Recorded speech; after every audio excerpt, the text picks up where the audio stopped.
Hello friends, આજે આપણે બનાવીએ છોલે સમોસા ચાટ.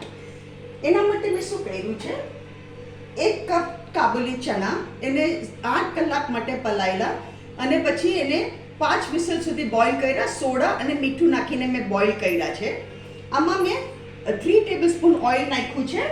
હવે આપણે શું કરીએ,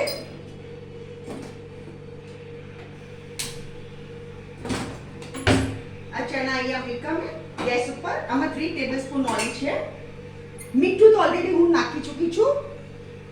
1 ટીસ્પૂન ગરમ મસાલો, છોલે મસાલા, હાફ ટીસ્પૂન આમચૂર પાવડર, હાફ ટીસ્પૂન મરી પાવડર, 1 ટેબલસ્પૂન ધાણા જીરા પાવડર અને 1 ટીસ્પૂન લાલ મરચું. આ બધું આપણે આમાં નાખી દઈએ. આ વેરાયટી બહુ સરસ લાગે.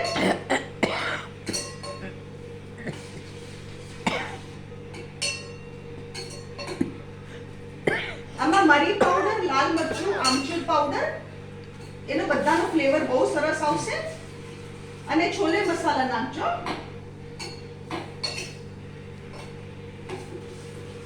આ આપણા થાય છે. ત્યાં સુધીમાં મેં શું કર્યું છે, એક સમોસું લીધું છે. આ સમોસાને શું કરવાનું, આ હું બહારથી જ લઈ આવી છું, ઘરે નથી બનાવ્યા. અને આવી રીતે પીસીસ કરવાના સમોસાના થોડા. એના ઉપર આ ગરમ ગરમ છોલે આપણે પાથરવાના.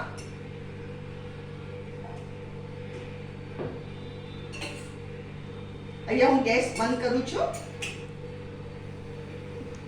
એના ઉપર આ તીખી ચટણી, તમે જેટલું તીખું ખાતા હોય એટલી તીખી ચટણી. અને આ છે આંબલીની ચટણી. અને ઉપર આપણે ભભરાવાનો કાંદો. ફ્રેન્ડ્સ, આ છે છોલે સમોસા ચાટ. અગર તમને મારી રેસીપી પસંદ આવે તો કમેન્ટમાં જરૂરથી લખો અને તમે બી બનાવો અને ફેમિલી સાથે એન્જોય કરો.